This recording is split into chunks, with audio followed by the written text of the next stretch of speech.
Welcome to simply Shenba. வெயில் காலத்தில் முக்கியமாக நம்ம சாப்பிட வேண்டிய பழம் எதுன்னு பார்த்தீங்கன்னா முலாம்பழம் தான். முலாம்பழம் எடுத்துக்கும் போது உடம்புக்கு நல்ல குளிர்ச்சியை கொடுக்கும். முலாம்பழம் வாங்கினீங்கன்னா முக்கியமாக நீங்கள் ஃப்ரிட்ஜில் வைக்க வேண்டாம், வெளியே வச்சுக்கோங்க. முலாம்பழம் மட்டும் கிடையாது, எந்த பழம் வாங்கினாலும் ஃப்ரிட்ஜில் ஸ்டோர் பண்ணாதீங்க. ஃப்ரிட்ஜில் ஸ்டோர் பண்ணும்போது நமக்கு பார்க்குறதுக்கு நல்லா ஃப்ரெஷ்ஷாக எப்படி வாங்குறோமோ அதே மாதிரி தான் இருக்கும். ஆனால் பழத்தோட உயிர் சத்துக்கள் எல்லாமே செத்து போயிடும். இதே வெளியே வச்சோன்னா நமக்கு கொஞ்சம் வாடி போகும், இல்லை கொஞ்சம் நாள் ஆகும்போது கொஞ்சம் கெட்டு போகும், அவ்வளோதான். ஆனால் உள்ளே வைக்கும்போது நம்ம அதை எடுத்து சாப்பிடும்போது அதில் எந்த சத்துமே நமக்கு இருக்காது. இப்போ நம்மளையே எடுத்து பார்த்தீங்கன்னா ஃப்ரிட்ஜில் வச்சோன்னா அப்படியே ஃப்ரெஷ்ஷாக நம்மளோட ஸ்கின்ஸ் எல்லாம் அப்படியே தான் இருக்கும், ஆனால் உயிர் இருக்காது. அதே மாதிரி தான் பழத்துக்கும். அதனால் பார்த்தீங்கன்னா பழத்தை அப்பப்போ கொஞ்சம் கொஞ்சமாக வாங்கி வெளியே வச்சு யூஸ் பண்ணுங்கள், ஃப்ரிட்ஜில் ஸ்டோர் பண்ணாதீங்க. அதே மாதிரி பழத்தை வெளியே ரோட் சைட் கடையில் வாங்குங்க. இந்த சூப்பர் மார்க்கெட் அந்த மாதிரி கடையில் வாங்கும்போது அவங்களே ஆல்ரெடி ஏசியில் தான் ஸ்டோர் பண்ணி வச்சுருப்பாங்க. அங்கே பார்க்குறதுக்கு நமக்கு நல்லா பழப்பழன்னு இருக்கும். கொண்டு வந்து வீட்டில் ஒரு நாள் வச்சோன்னா அது நமக்கு கெட்டு போயிடும்.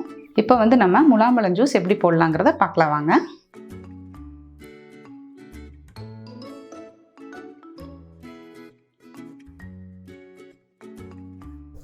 இதில் இருக்கிற விதைகளை நம்ம எடுத்துடலாம்.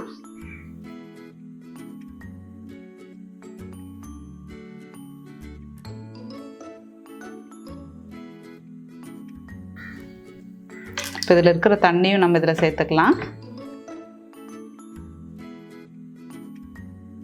பழம் நல்லா பழுத்துருக்குங்க, நல்லா மணமாக இருக்குது. நம்ம இப்படி ஸ்பூன் வச்சு எடுக்கும்போதே நமக்கு லேசாக ஃபுல்லாக நல்லா வந்துடும். அந்த தோல் மட்டும்தான் நமக்கு நிற்கும்.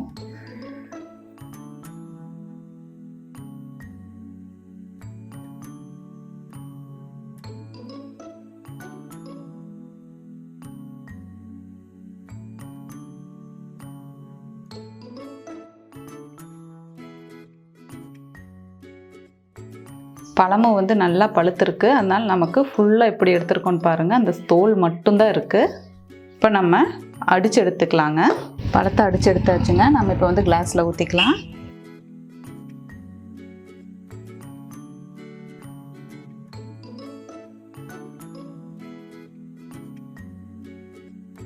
இப்போ ஜூஸில் பார்த்தீங்கன்னா நம்ம சுகரோ இல்லை ஐஸ் க்யூப்ஸோ இல்லை இந்த ஜூஸ் கூட பால் மிக்ஸ் பண்ணுறதோ எதுவுமே பண்ணக்கூடாதுங்க. அப்படி பண்ணும்போது இந்த பழத்தோட தன்மையே மாறிடும். அப்படி உங்களுக்கு வேணும்னா இதில் ஒரு ஸ்பூன் அளவு தேன் மிக்ஸ் பண்ணிக்கலாம். அப்படி இல்லைன்னா கரும்பு சக்கரை கொஞ்சம் சேர்த்துக்கோங்க. குழந்தைகளுக்கு இப்படி கொடுத்தாலும் ஓகே. இல்லை ஜூஸாக குடிக்கலன்னா இதை பழத்தையே சின்ன சின்னதாக கட் பண்ணி அது மேலே கொஞ்சம் கரும்பு சக்கரை தூவி கொடுங்க. ஏன்னா பழமே நல்லா இனிப்பாக தான் இருக்குது.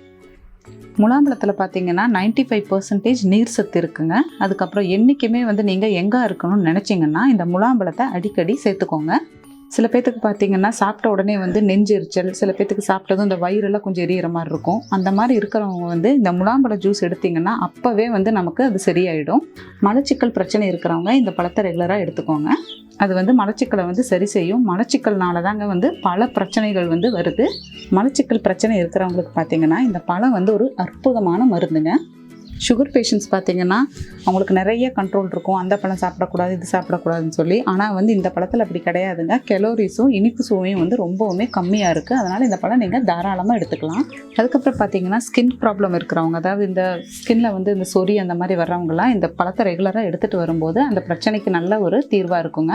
குழந்தைகள்லேருந்து பெரியவங்க வரைக்கும் எல்லாருமே இந்த ஜூஸ் எடுத்துக்கலாங்க. அது வெயில் காலத்தில் முக்கியமாக எல்லாருமே கண்டிப்பாக எடுத்துக்க வேண்டியது. ஆனால் ஜூஸ் அடிச்சிங்கன்னா அப்படியே குடிங்க. ஃப்ரிட்ஜில் வச்சு கூலிங் பண்ணி குடிக்கிறது அந்த மாதிரியெல்லாம் குடிக்காதீங்க. பழத்தோட தன்மையே மாறிடும். இந்த வீடியோ உங்களுக்கு பிடிச்சிருந்தா உங்கள் ஃப்ரெண்ட்ஸ்க்கும் ஷேர் பண்ணுங்கள், லைக் பண்ணுங்கள், கமெண்ட் பண்ணுங்கள். மேலும் இந்த மாதிரி ஹெல்த்தியான வீடியோஸ்க்கு சிம்பிளி ஷென்பா சேனலை சப்ஸ்கிரைப் பண்ணுங்கள். தேங்க்யூ.